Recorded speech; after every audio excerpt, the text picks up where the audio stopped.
Ms. Fields is an environmental engineer here at NASA Wallis Flight Facility on the eastern shore of Virginia. She has agreed to meet with me. Hi, RJ. I read Kaylee's email and I checked out your research on the internet. I understand that you want to learn more about the impact of oil spills and how to clean them up. Yes, we have lots of oil globs on the beach, and we're all worried about the plants and animals. Well, you have good reason to worry. The toxic properties of oil can damage or destroy plants and animals. I mean, just a dime-sized blotch of oil on a bird can impair its insulating ability, resulting in hypothermia and death. That's really serious. How do you clean up oil spills? Well, the typical cleanup method for ocean spills is to contain the oil with floating booms and then pump it back into recovery tanks. Now, sometimes we do apply chemicals to help disperse the oil slick. Oil has made a mess of our beach. I can only imagine. And people don't want to go to a beach that's full of oil globs. Watch how a little oil spreads out, creating a slick on the water.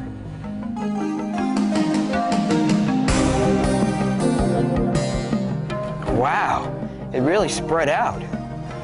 Yes, and a small amount of oil can cause a lot of damage. Look at how the oil clings to the feather.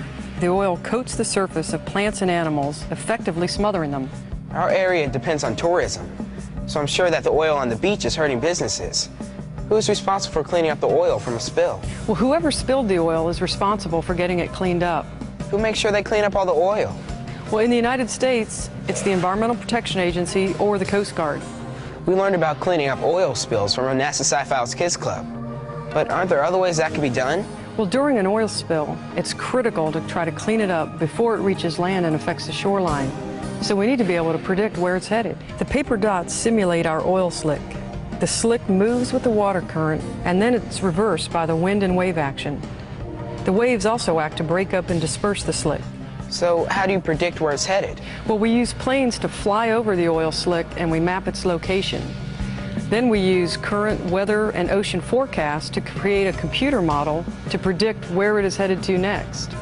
We also use satellites to track which way the oil spill is going to go. If the oil is at sea, why don't you just let nature take its course and clean it up? Well, waves will gradually disperse the oil, but it can take a long time depending on the amount spilled. If we act quickly to recover the oil, we can protect the environment. How long does it take the environment to recover from an oil spill? It can take years for natural environments to fully recover. That's why it's so important for people to realize that oil spilled in large accidents is not the only way to contaminate the ocean. What do you mean? Well, the everyday buildup of small spills and debris can have a significant impact. Stormwater flows over parking lots and streets, and it carries the oil into rivers and streams when it ends up eventually in the ocean. I never thought of that.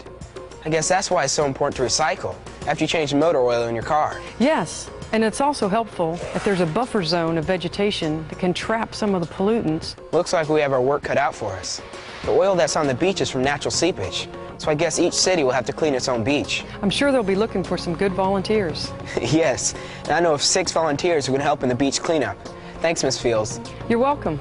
Do you know where I can find Dr. Moisen? I sure do. Come on.